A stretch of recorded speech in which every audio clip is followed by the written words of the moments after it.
सुहृदं सुलभं सुखदं स्वनुजं च सुखाय ममोघशरम् अपहाय रघुद्वहमन्यमहं न कथञ्चन कञ्चन जातु भजे।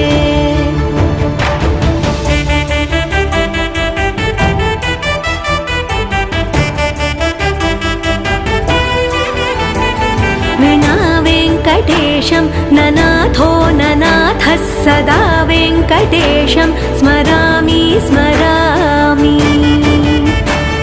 हरे वेङ्कटेश प्रसीद प्रसीद प्रियं वेङ्कटेश प्रयच्छ प्रयच्छ।